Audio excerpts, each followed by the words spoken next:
to the library. We have an exhibit up right now, which you will see at the back here, which focuses on industries and organizations, and that's the theme for us this year, history of local organizations and businesses in Lynchburg.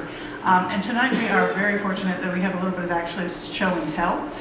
So we have a table at the back here which has things from Rick Loving, which he brought with him about BWXT. And then we also pulled out some photographs from our collection from the News in Advance archive.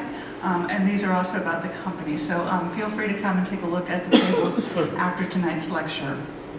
We do want to invite you back for an exhibit, which we're doing on the 1920s. It's just in time for the holidays. It will be about elegant table settings of the 1920s. And we do have a quiz, which is already available at the back table in the middle. And you can try to guess those 10 things in the case. What were they used for? And so hopefully we'll have somebody who gets all 10 of them. You don't have to know exactly what it's called, but just what was it used for? And then we'll put those into a raffle and we'll do a drawing in December. Just in time for the holidays for gift giving, we'll be giving you 2 books to the winner. But now, without further ado, it's my pleasure to introduce Rick Loving. Richard W. Loving retired in 2023 as the Senior Vice President and Chief Administrative Officer for BWX Technologies Incorporated, where he was responsible for overseeing human resource management, diversity, equity, and inclusion, communications, security, and environmental health and safety functions. His 43-year career spans across manufacturing, energy, and government operations. He began his career in 1979 at Babcock Wilcox, B&W, in Lynchburg, and he progressed, holding positions in safety, security, community relations, and human resources at multiple B&W BWXT facilities across the U.S.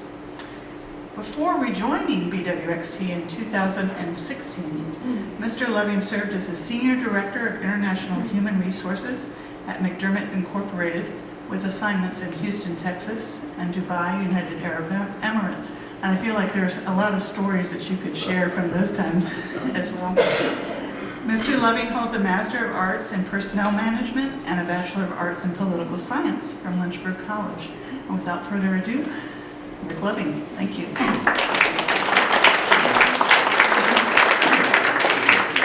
And Rick will give remarks, and then we'll have a little bit of time at the end for Q&A. Thank you. All right, thank you for coming. I do appreciate it. After that introduction, when I retired, I looked back at my files. I kept one of my business cards from each job I had. I had 19. I don't know if there was that many opportunities. I just never could find anything I was that good at.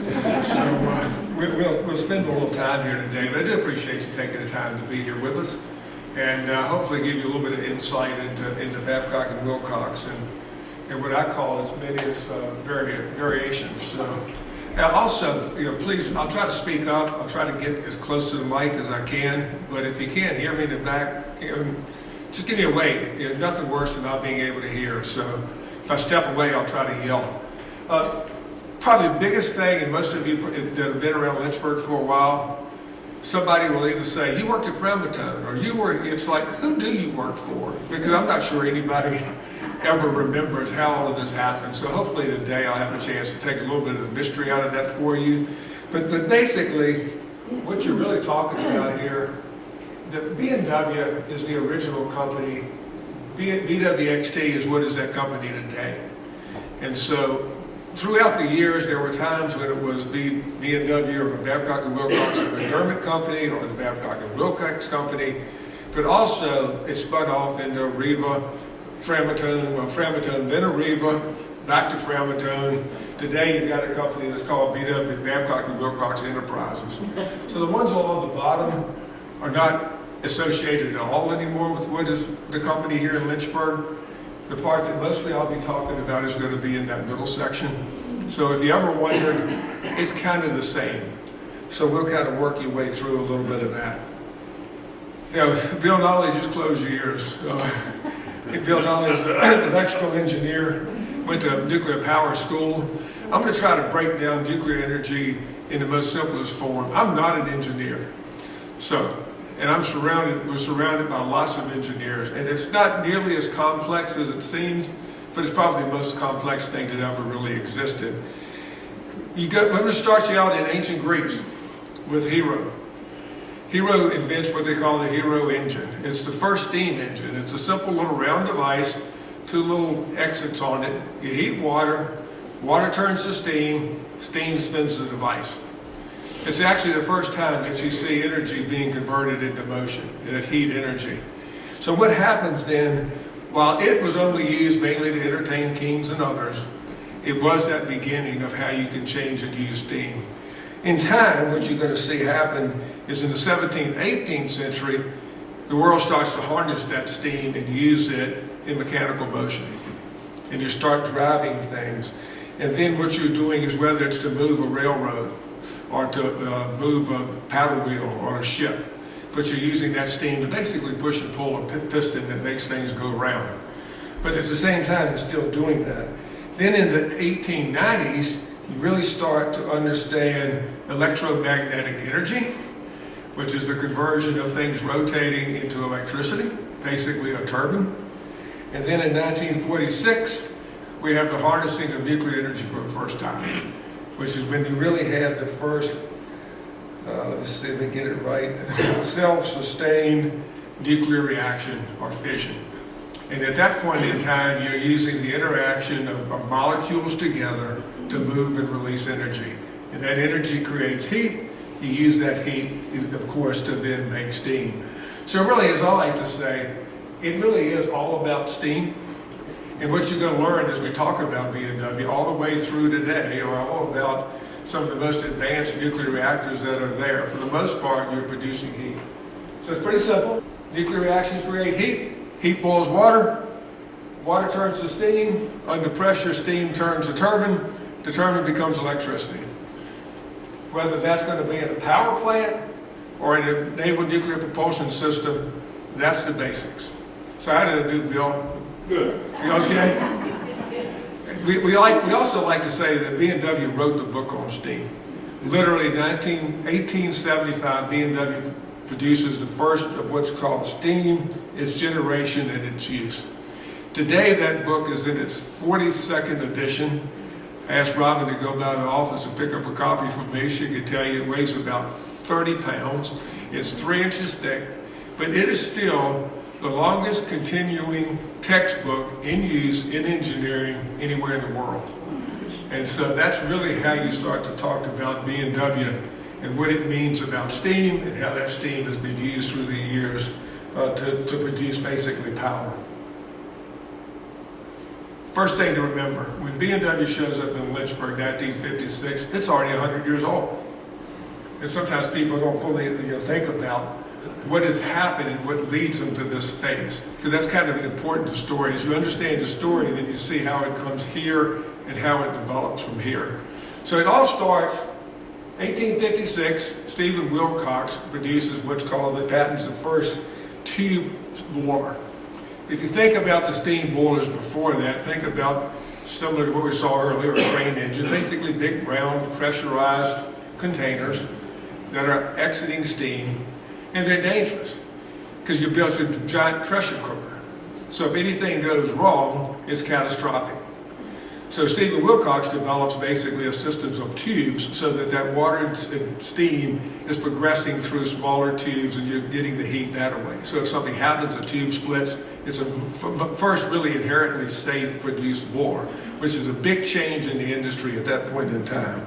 He then joins up with his friend George Babcock to establish what is then called the Babcock and Wilcox Company, which is in 1867. Sometimes you'll see us talk, or a company would talk about 56, 67, but that's when the company itself was formed based on that.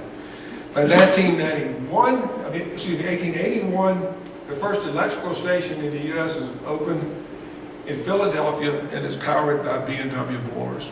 So now you're seeing the utilization, the first time you're starting to see boilers in use in electricity. 1882, Thomas Edison, Pearl Street Station in New York, is also powered by BMW boilers, and it becomes the first public electric utility in the United States. So you got that at the very beginning of electricity, the very beginning of distributed power out through communities that's built on a B&W boiler. The letter, we always were proud to show this one off, but there was a letter from Thomas Edison in 1888, and in that letter he writes a note on there that this is the best, B&W produces the best boiler that God has ever permitted man to make. So, pretty good endorsement for coming from Thomas Edison, but the truth of the matter it was. I mean, it was just that much of a novel change in what was happening in the world. B&W continues, at that time it is headquartered in New York City. So when they put the first subway in place in New York City, once again, it's powered by B&W boilers. So what you're seeing is this kind of migration into utilization. You're also seeing B&W boilers installed in a number of industrial operations. Because at that time, you didn't have electric power. If you were running a factory, you were running it off of steam. Steam was spinning a wheel. A whole series of pulleys and things are going through the driving mechanical functions. First marine boiler was actually installed in Stephen Wilcox's yacht. But he wanted to, not a bad deal. Let's kind of try it out on one of my own things as we go forward. But it was, now you're putting a B&W boiler in a naval vessel. And as time goes on, these will kind of become kind of important in what you look at. So now, as we move on in this 100-year history before it shows up here, 1907, Teddy Roosevelt, you often heard here referred to as the Great White Fleet. This is in World War I. It's powered by B&W boilers, over 650 ships at that time are now powered by B&W boilers. As you move on to World War II, again, 4,100 out of 5,400 ships, merchant ships and military vessels were powered by B&W boilers. So now you're seeing this strong presence and this connection between B&W and the Navy. Manhattan Project comes in 1943, 45, end of World War II. Now you've got probably the first nuclear project that occurs in the country.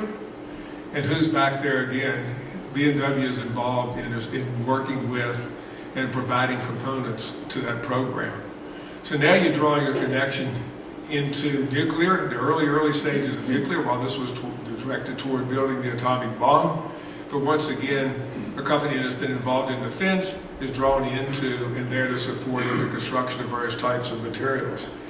So that then leads to probably one of the more important parts, which is 1946.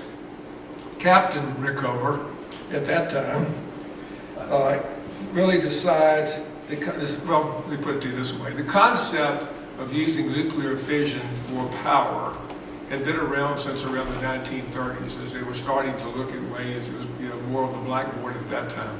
But through the Manhattan Project, which also kind of delayed the commercial or private use, you also really were able to finally harness that nuclear power to where you could do something with it. You could control a nuclear reaction. So then in 46, it is actually Rickover who establishes offices in what was then the Atomic Energy Commission and the Department of Navy for the sole purpose of looking at determining and designing a system where you could provide nuclear propulsion to do submarines. And that one change right there is probably one of the biggest of all, because suddenly now, if you could do that, you had submarines that could travel long distances underwater. If you think about before that, all during World War II, you had the surface, you were using diesel generators to power batteries. Batteries would enable you to stay down a certain amount of time, but you were constantly having to do that. If you could find a power source that never required you to go to the surface, dramatic change. And Rickover, we'll talk a little bit more later, very fundamental in seeing and understanding how important this technology could be used. So he really starts to drive it, and in doing so, he develops, or is part of the organization, which is the first light water pressurized reactor. That ultimately goes into the Nautilus, which you see up here, which is the first time that a nuclear power plant is put into a submarine and it's actually put in and it goes out to sea. So you've kind of created this opportunity of what's going on. It really, the same pressurized water reactor then serves initially as the basis for what will eventually be part of this commercial nuclear industry. B&W provided components and design work from the early days, as well as the materials that went into the models. So that kind of brings you up to probably what's the most important aspect, and that's B&W's decision to go nuclear. So if you think about what's been going on in the 100 years before they come to Lynchburg, they built a reputation for power utilities, safety, strong reputation with the Navy, connection within the nuclear industry. And so now they're sitting here on the verge. A couple of very important things happen that really changes the nature of this industry. In 1963, there's a report to the Eisenhower administration. You'll also hear it referred to as Atoms for Peace, with the idea that, we've gone through the Manhattan Project, we've seen what can be done with nuclear in war, but how can we harness and use this energy for peace and peace times? An important decision was made, and that is, if we're going to do that, we need to basically move it from out from under the military and provide private industry the opportunity to take this forward. And what you really see is pretty important to think about it. I like the way they put this. Production of nuclear can be done at a competitive cost. World leadership is important. We knew we needed to be the first at this. We couldn't allow other countries to gain this knowledge and to take this forward. That this will be achieved by private industry. Private industry works the best. It's motivated different ways, but also if you're going to do that, you've got to create legislation. You've got to allow private industry to have access to nuclear material. Before that, everything was controlled within the government. And even though there was the original work was done and B&W supported it, only supported it on the steam side. The nuclear side of that was done in government facilities. So they make this decision that we're going to allow this to go private. B&W makes a pretty important decision at that time.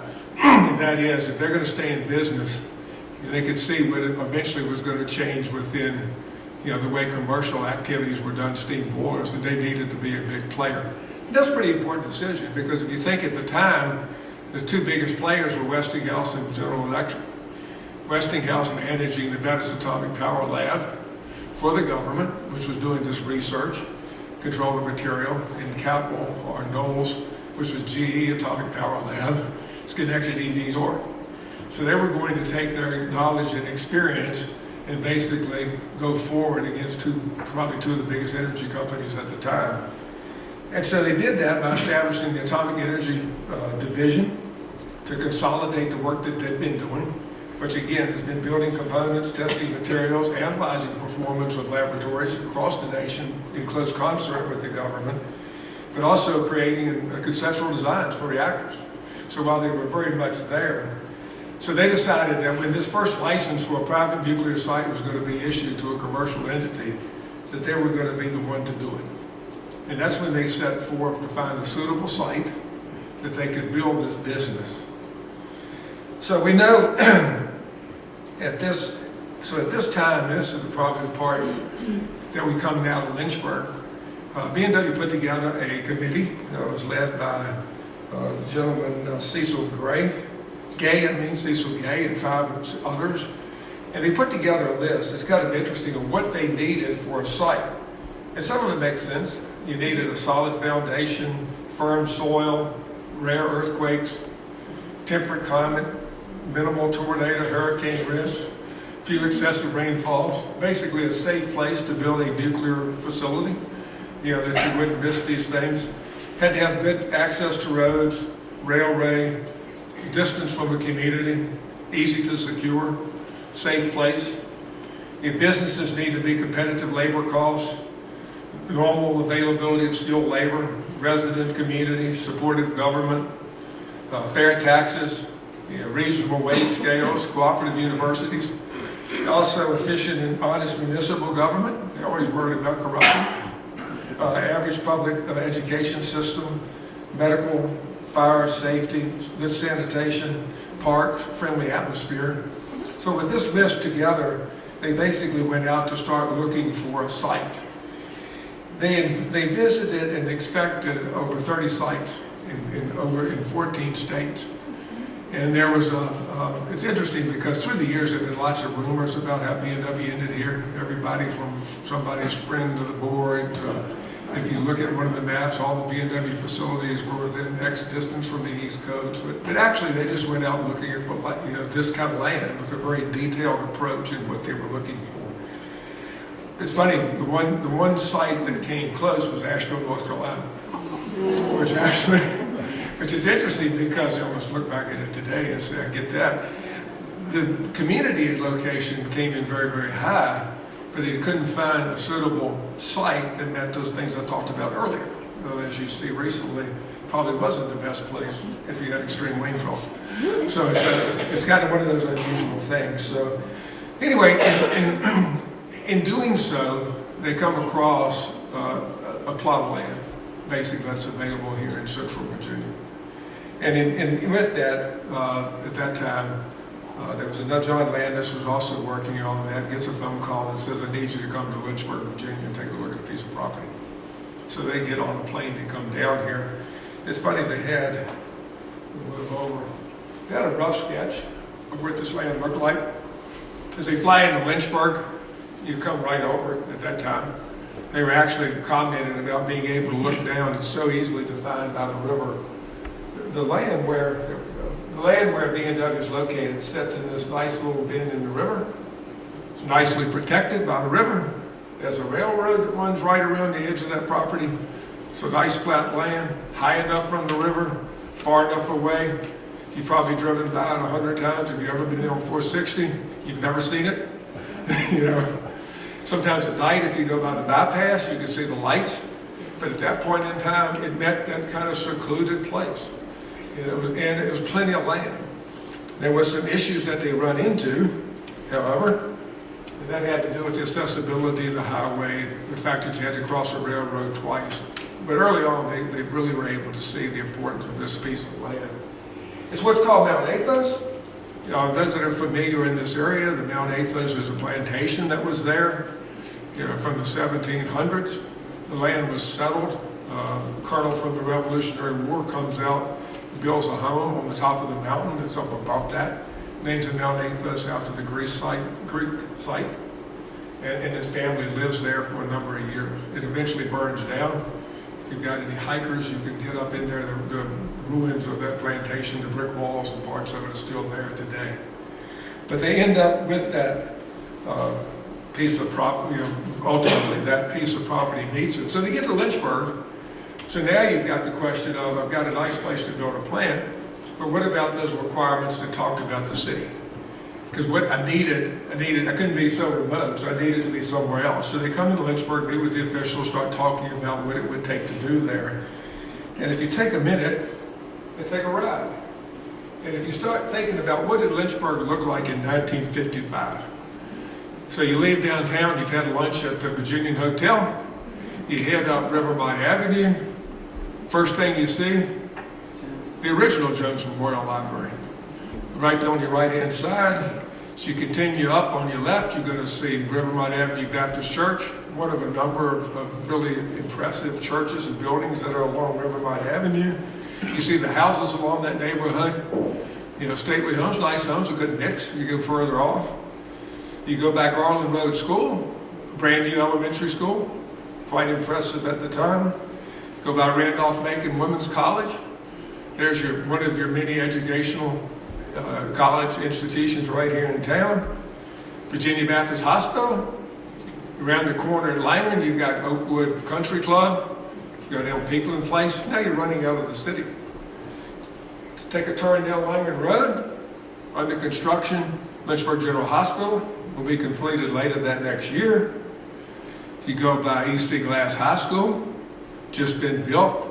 Probably one of the more impressive high schools in the state at the time. Out by the city stadium complex. You know, and oh, by the way, the expressway is under construction running through the middle of town. So it's quite amazing when you think about what Lynchburg was at that time. You know, unfortunately, sometimes I look back and I wonder, would we win that kind of competition today? You know, have we allowed things, have we kept up with that? But at the time, you really look at what's there, not hard to impress somebody. You can really see the city was really moving at a great pace and really provided everything that was there. So when you look at it, why did they make the decision? it definitely hit so many of the things they talked about. Friendly atmosphere, local government, efficient, honest, trustworthy. They met with a number of officials that you would meet. Public education, improving rapidly, very, very good at the time. Skilled labor, country clubs, a lot of volunteer activity, civic-minded residents, street and other public facilities in good location, church attendance high, excellent fire and police protection. And the one that I really love, great access to Washington, D.C. and New York City. And if you think about it at the time, we don't have Interstate 95, we've got Highway 29, which is running right up and down the East Coast.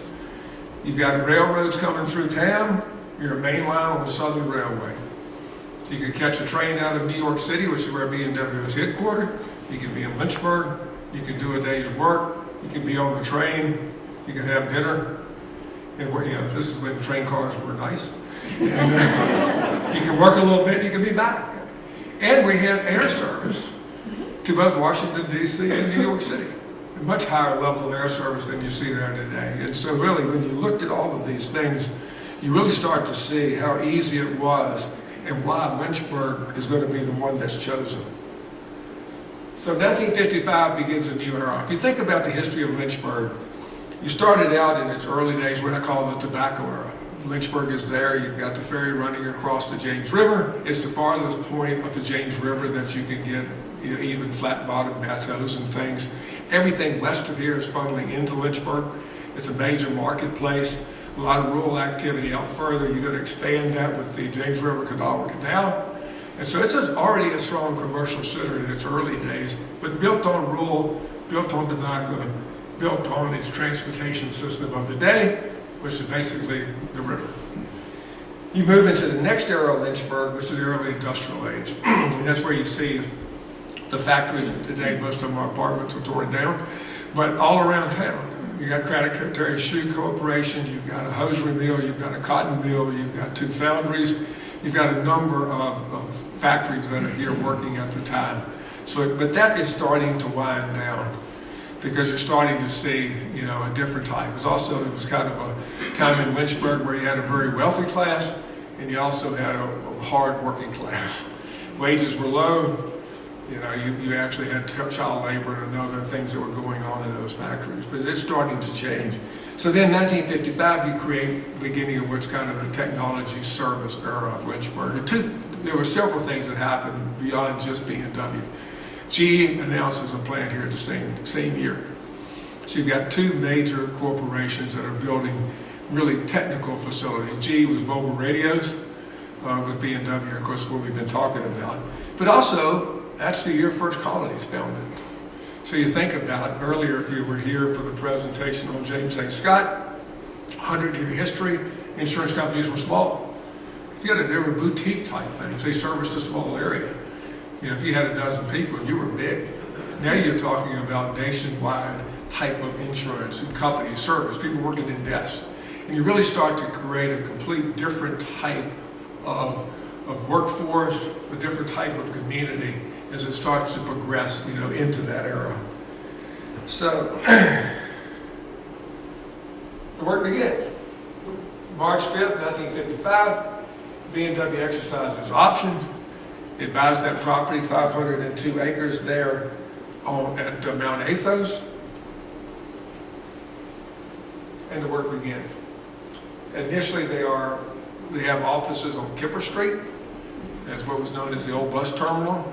It's partially there, mostly a vacant lot today. But also, you start the construction of what is,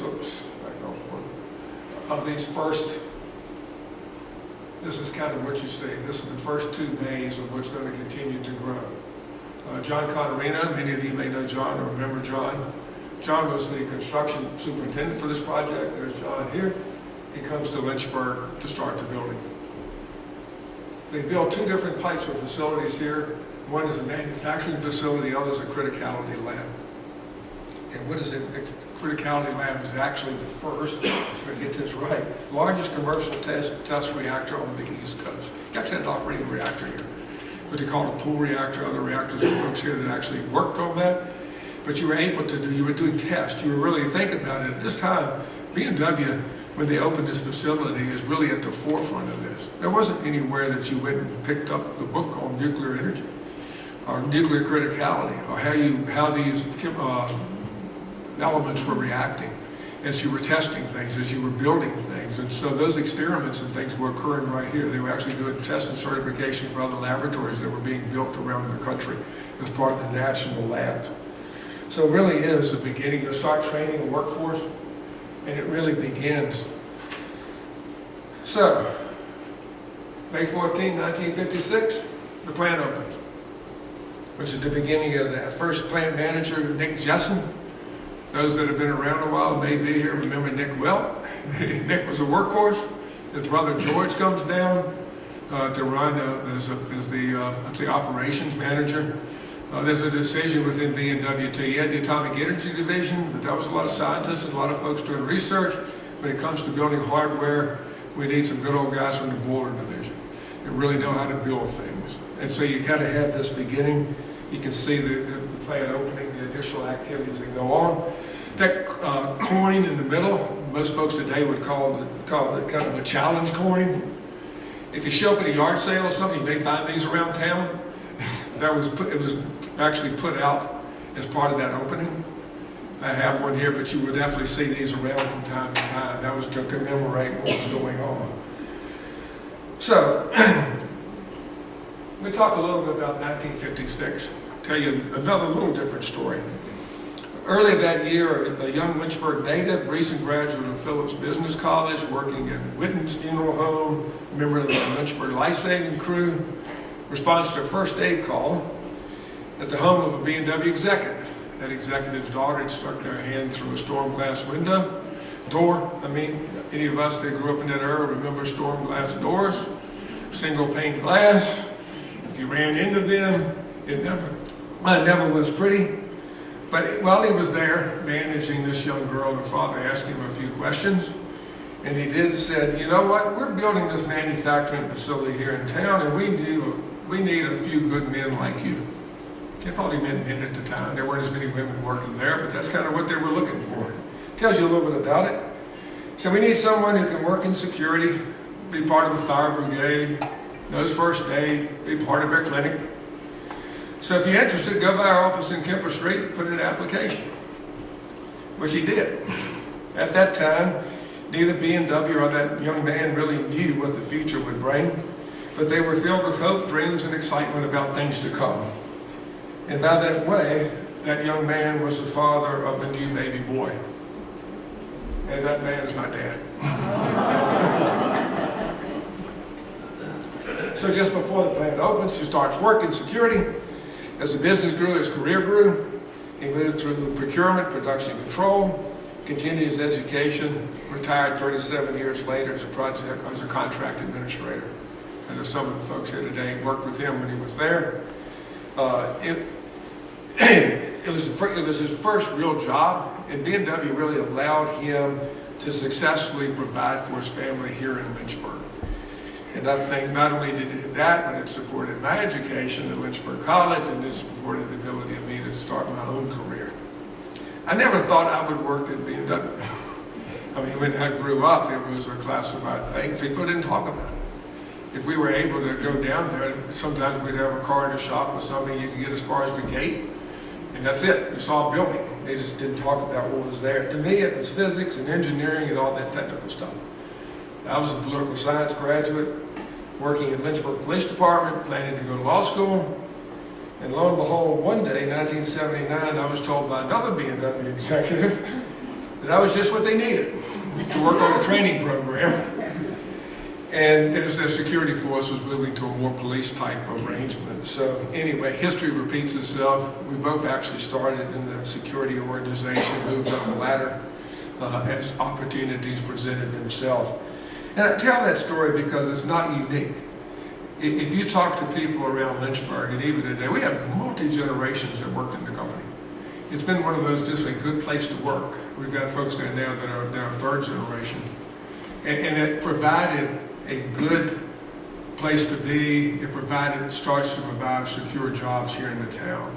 and probably one of the greatest impact that we'll talk about is what did it do for Lynchburg? How did it change Lynchburg, as we talked about, as it moved into this new era? And I will put with that GE coming in a very similar vein as these things start to happen. So you look at some of the things that goes on. BMW brings 100 people in from Ohio. GE transfers several hundred from Massachusetts and New York. There's an invasion of Yankees into the South for the second time. The large teams of engineers, mid-level managers, not something that was part of the industries that were necessarily here today. They required technical skills versus basic labor. Also higher wages. So the city of Lynchburg starts to grow a middle class. New neighborhoods spring up. Most of these, many of you will remember. Sheffield, Richland Hills, Vista Acre, Bedford Hills. As you drive around town today, we were actually killing a little time coming here tonight and drove through some of the very neighborhoods that built. You think about it, 1960s, they were the modern neighborhoods. You're starting to actually see suburban Lynchburg, before then very concentrated into the city. Newcomers coming out of diverse backgrounds ask for new things. Where we're standing now, Pittman Plaza opens up. This was the Sears building. And Main Street, which had always been the center of commercial activity in town, starts to move out to get closer to where people are starting to live, as they want different types of housing and better types of housing. Grocers expand to provide more ethnic offerings. I was reading in one of the articles, somebody was talking about coming in wanting different types of sausage. It's like, what? There's sausage. Right? It's like, it was interesting, and it starts to do that. Our Catholic Jewish congregations start to expand. You're seeing a much higher level of diversity at that time in the city on things that are coming in. It not only facilitates the growth of those two industries, but also within a number of companies that are out there today at a much higher level. Also community service. And you may recognize some of these names across the top. Nick Jessen, Paul Van Noy, Doc Ewing, Jack Eckert, Roger Tetrall. They're serving on boards. They're serving on the college as trustees of the college. They're involved in volunteer activity. Their employees are involved, especially volunteer rescue squads, fire departments, nonprofits. Always been a leader in the United Way, Red Cross blood drives. You start to really impact not only the community from an economic standpoint, but from a caring standpoint and being part of the community and helping the community grow. And they had fun. It was really community office. It was a family. You can see some of the times here, dances, bowling teams, ladies volleyball teams, just dinners, activities, not only within the plant itself, because as the group was coming in, it was a work hard, play hard environment, and people were starting to meet and grow, but also out in the community as they're forming relationships out there as well. Yeah, just real quick, as much impact as BMW has on the community. I talked earlier about Admiral Rickover and a little bit about his impact on the company and what ultimately becomes a naval nuclear fuel division and operation. And Bill, you'll know these well. There are things that we call the Rickover rules, but I tell you, when it comes to leadership, when it comes to running a business, they're about as good as it gets. And it's the very basic things. You know, it's things like ownership. You know, doing a job, you got to feel like you own it. Responsibility. I always loved this one. I had this quote that stayed on my desk on multiple jobs. If something goes wrong and you can't point to the person who's responsible, then no one was ever responsible. And that's why it fell through the crack. You've got to have someone has to have that responsibility, ownership, attention to detail. You've got to set your priorities. Don't let the business set the priorities for you. Work hard. It's essential that someone checks up work because people make mistakes, and therefore you want to overcheck and make sure you're doing it right. Face the facts. You know, there's a natural human inclination to hope things will work out despite evidence to the contrary. Yeah. But probably the most important statement is the one you truly see right here. And this is what I think became so much a part of why BMW was successful here in this community. I did not recruit extraordinary people. I recruited people that had extraordinary potential, and I trained them. And that was really so much the hallmark of what it is. In those early days, you were bringing people in from around the area. A lot of them had served in World War II. They'd come back home. They weren't going to stay on the farm. They were looking for jobs, but they weren't going to work in the factories that were here. They wanted to succeed. they were trainable, they were ready to go to work, they worked hard, and they continued to progress. The success of BMW, even though there are probably folks that cringed at the name of Rickover, you can spend a whole day talking about him, but those basic principles, when you apply them to a business, is why BMW is successful now at 170 years, will be successful 50 years from now. It's just about doing things right. And when you're in an industry like the nuclear industry, you don't ever want to hear oops. It's just not the way you want to be there. So let me move ahead to just a couple of things that are going on. So now the company really starts to grow. At this point in time, not only do they have the only private nuclear license in the country, it's right here in Lynchburg, but the industry is starting to take off.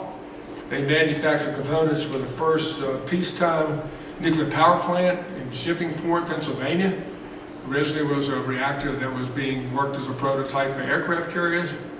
They actually sell steam to Duquesne Light. They wouldn't allow Duquesne Light to own the reactor. They could have the steam and manage the utility part after that. But it's the beginning of something. You got fabrication of test reactor fuels for national laboratories.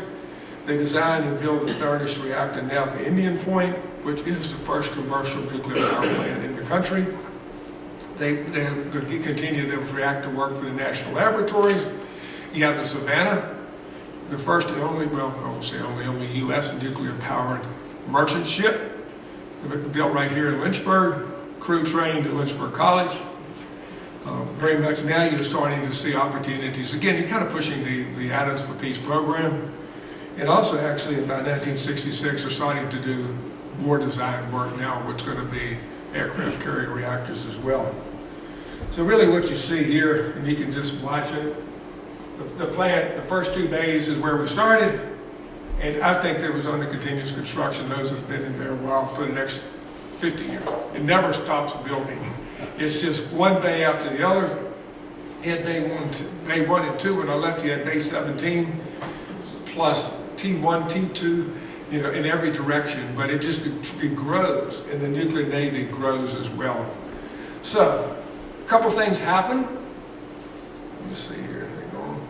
Oh yeah, okay. Next 10 years, expanding again, more facilities now, more test facilities, research centers being developed in Lynchburg at Mount Athos. The construction in 1968 begins on Old Fox Road, what is now Framatome. But that was a commercial nuclear power is now moving into its own facilities, consolidating here in Lynchburg. Lynchburg is now starting to become truly the nuclear center for the nation. BMW puts online just a pulverized pole plant. They continue with their work with the largest power plant ever, 1,300 megawatt, as well as design work for breeder reactors, which never really took off much. But they're continuing to design and build as they go. A couple of things happened. 1978, they're acquired by McDermott. Sometimes you notice it said, well, who was McDermott? It's not one of those names that you might have heard through the years. It's kind of interesting. I won't belabor this. There was an article in Fortune magazine in 1982 that called it the mismatch merger that worked. I would say, John, you might agree, it was a mismatch-based, I'm going to get it out here, merger that never worked. The companies were just too different. It made sense on paper. You know, it was, J. Ray McDermott was serving the oil and gas industry. BMW was serving the electric power utility industry. So basically, while not being an oil company or a power company, you were going to service the entire energy needs of a nation. So it kind of sounds logical. The problem is that McDermott was New Orleans based. They were described as cigar-chomping good old boys with freewheeling flights. BMW, New York City based, three-piece suits, very top-down, very organized business. The cultures never really merged. The other thing that happens is, it seemed that there was always a portion of the company that was in some kind of disarray. And so what happens is it was always consuming cash. So you never really had the opportunity to invest in a lot of things for the future. It lasted for quite a while.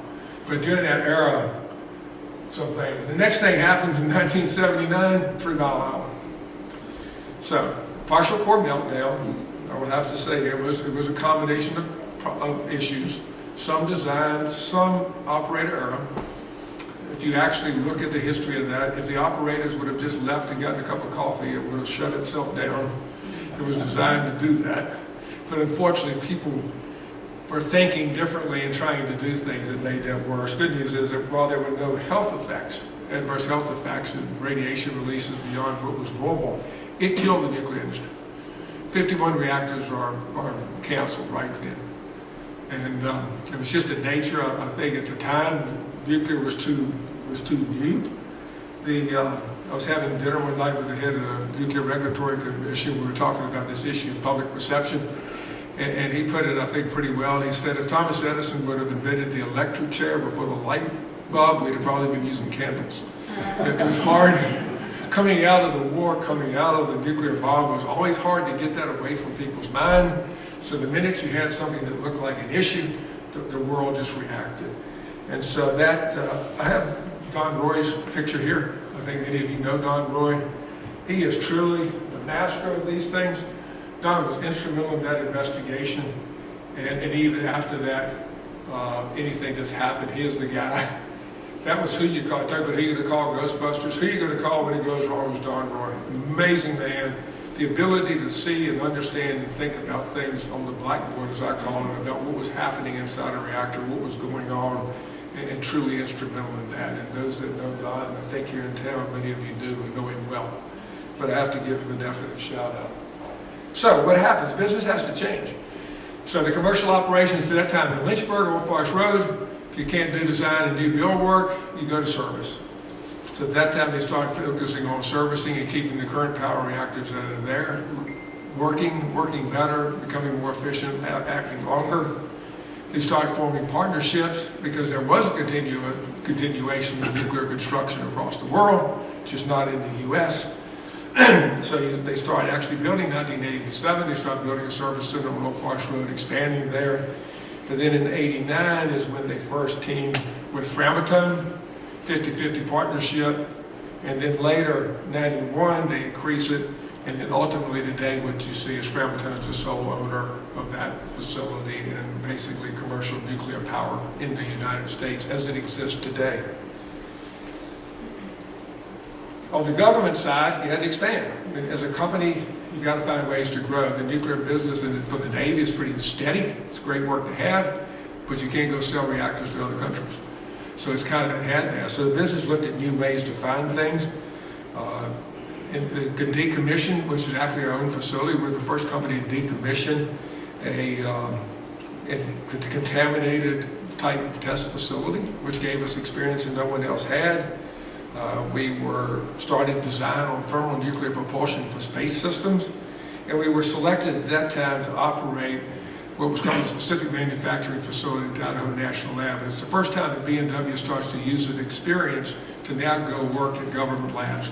Government laboratories, Y-12, Pentex, Idaho, you can work at Savannah, are all government-owned, contractor-operated facilities because they're part of that original plan within the nuclear industry. They're mostly weapons production types of facilities.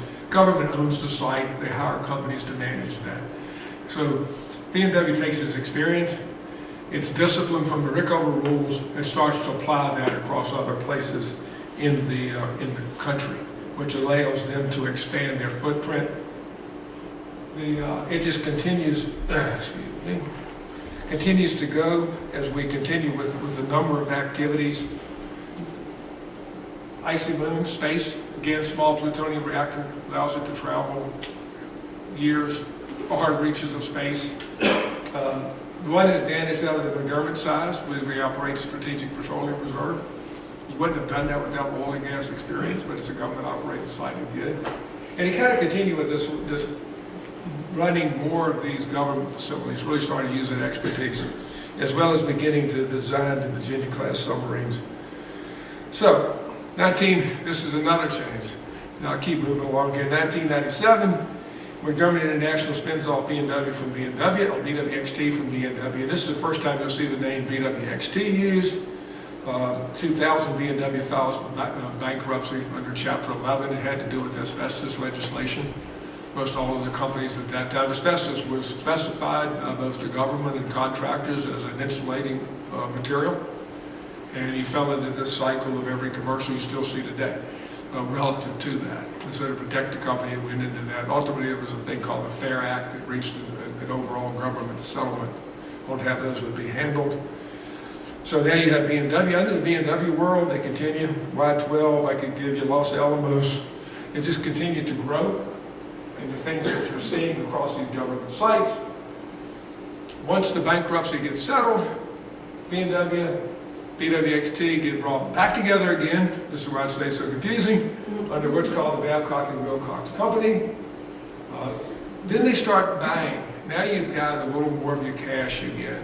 And so BMW or BWXT at that time starts to consolidate.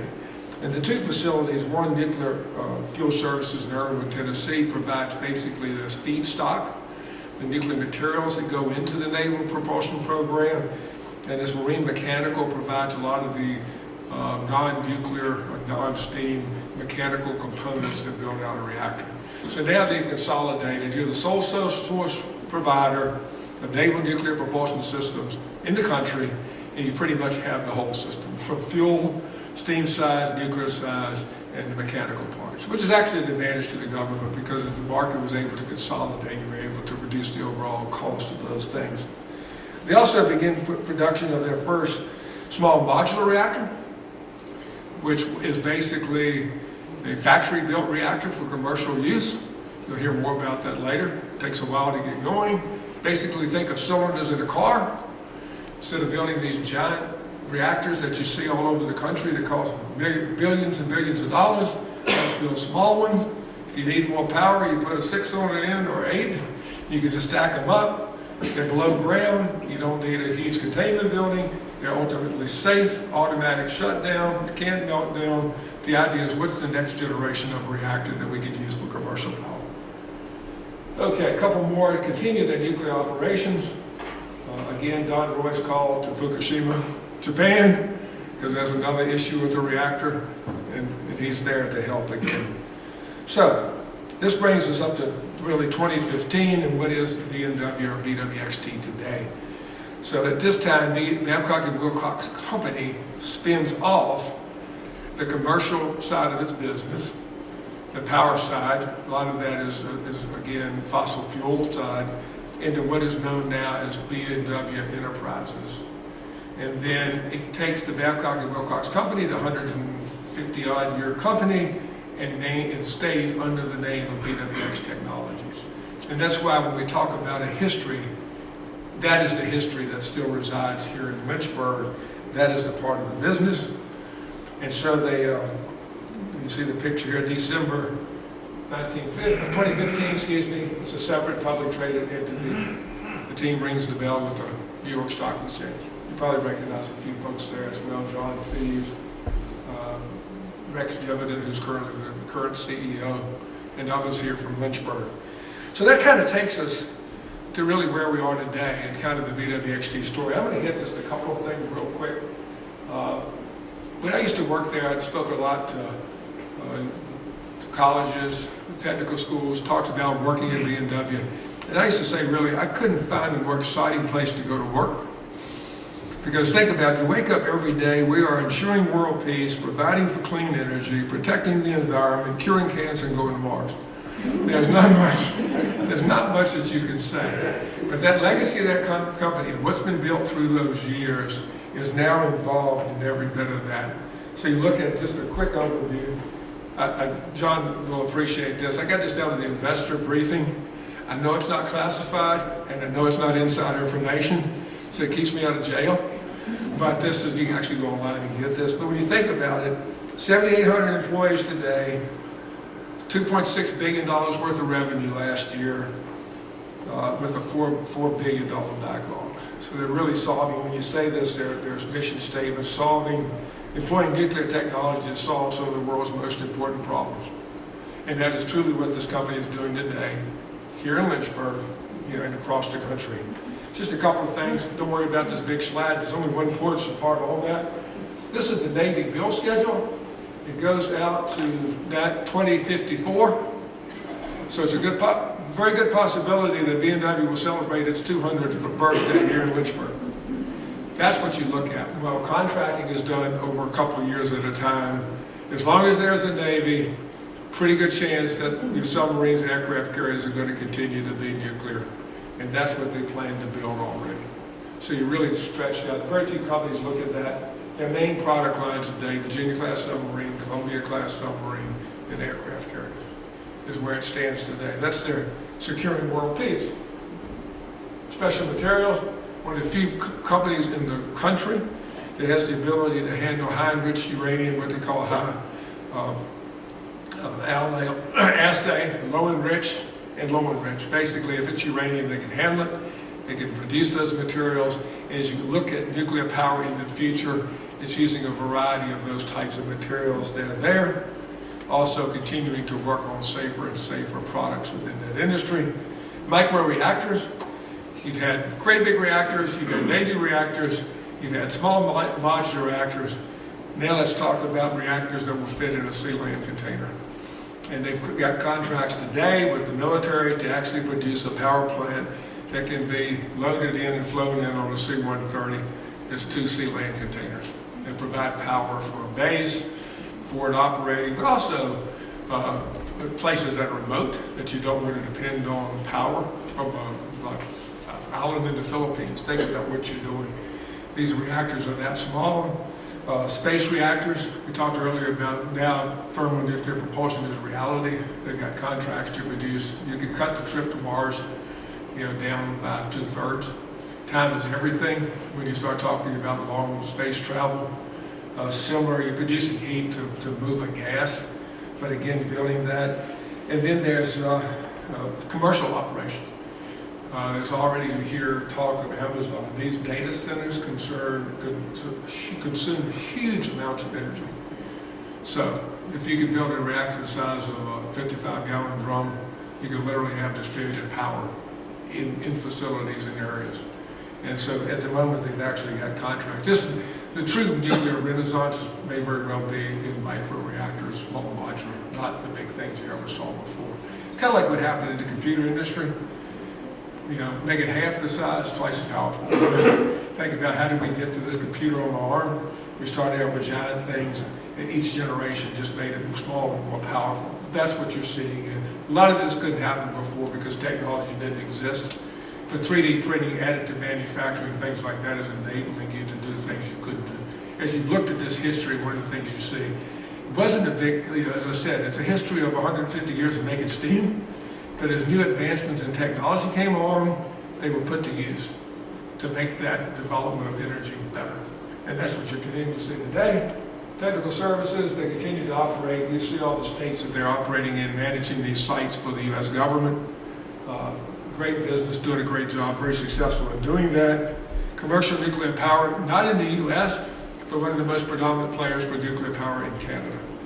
A different type of reactor. We produce the fuel, we produce steam generators, very, very active there. And then, again, we talked about small modular reactors. We did not produce our own, but because of the technological and manufacturing capability, are basically partnered with everyone to produce components for small modular reactors as they continue to be used. There are actually some being designed there that will be deployed in Canada. Probably the most exciting part, nuclear medicine. This is the curing cancer. This was a new field for us. But really, we're now producing isotopes that are being used in both diagnostic therapeutic treatments for cancer.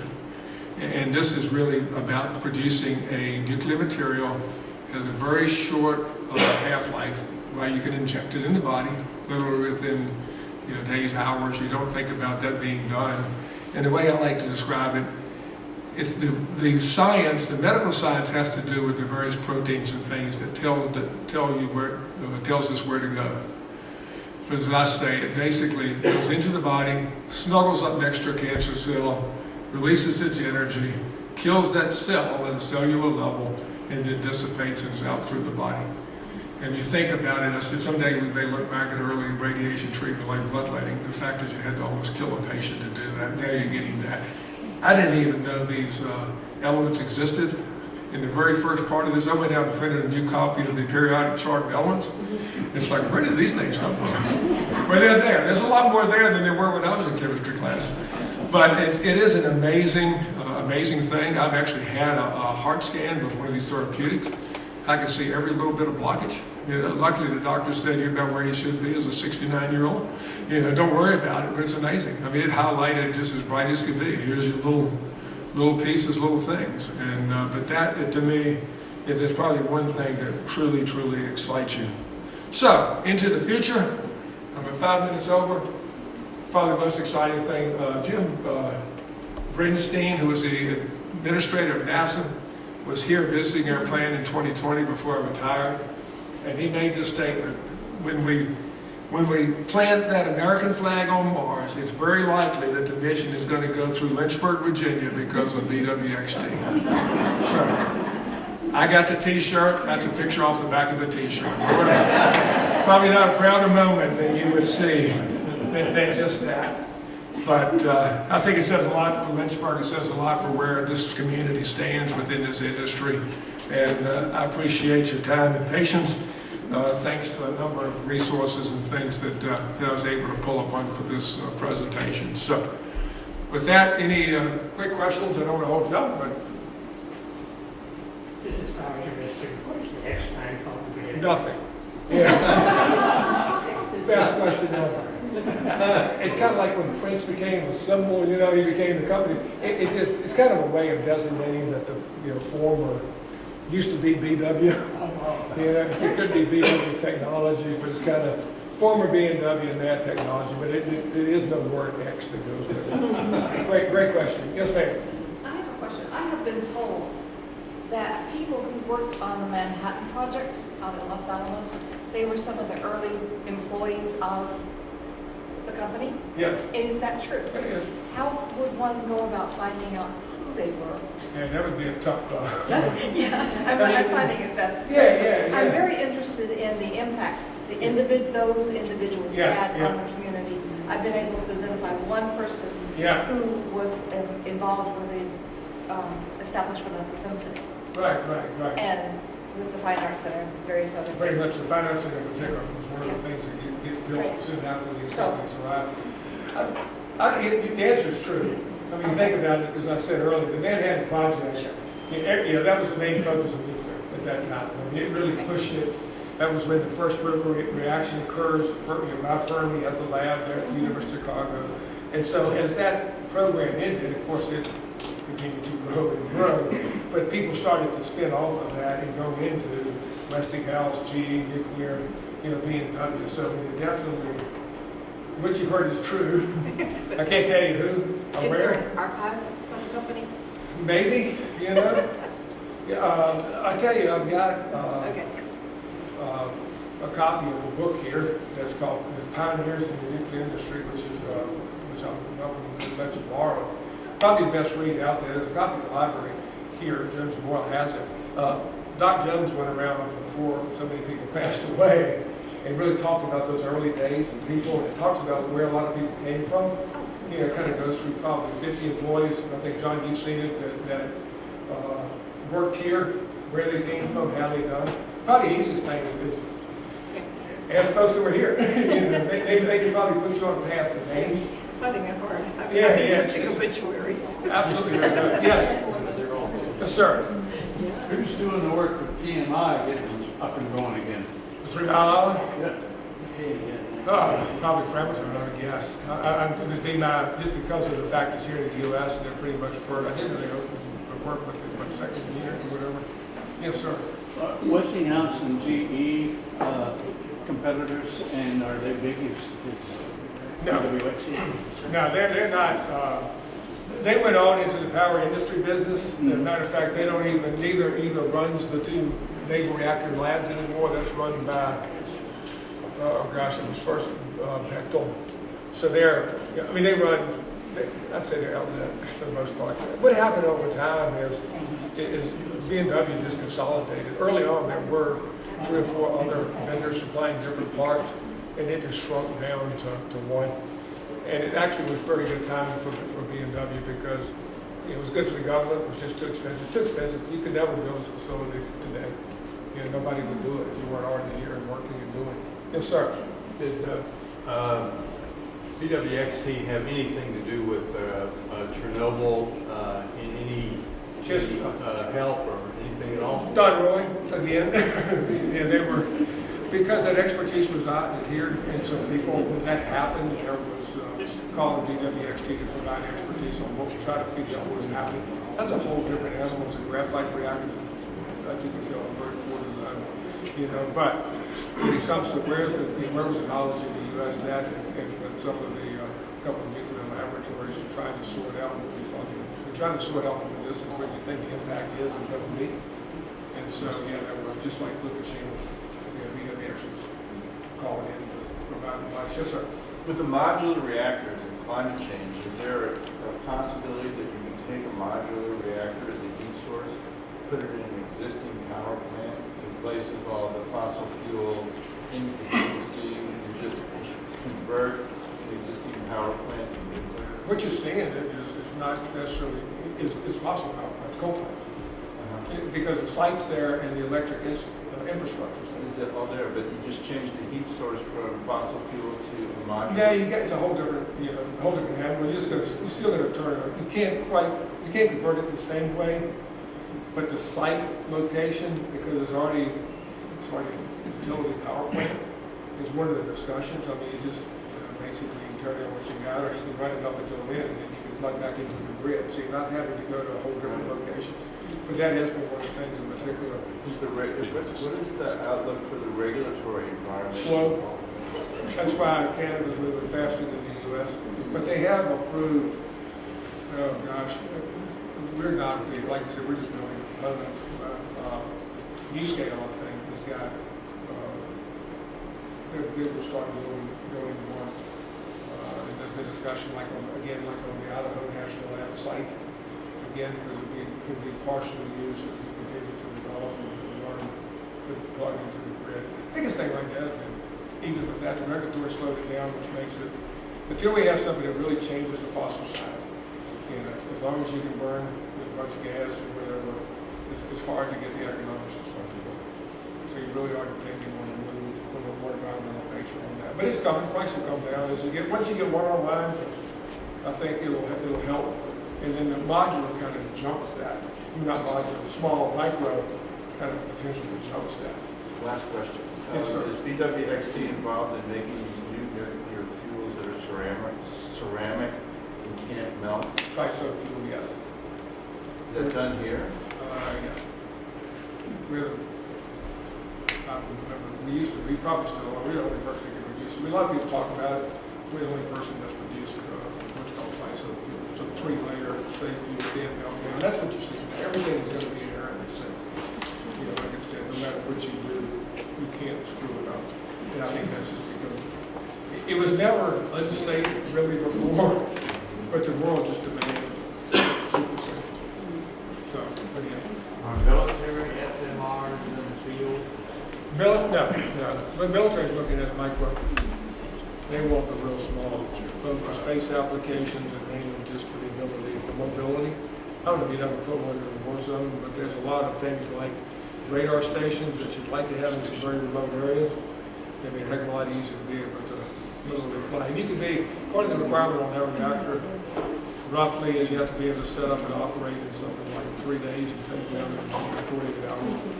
And they can run it back. They can run it back. Yeah, that's they got contract to build the first. So they're actually it's under construction there. And I think once that's proven. When do you expect to see a commercial? I think Canada will soon. Yeah. So anyway, one more and let you go home. If not, hey, thanks everybody. Appreciate your time.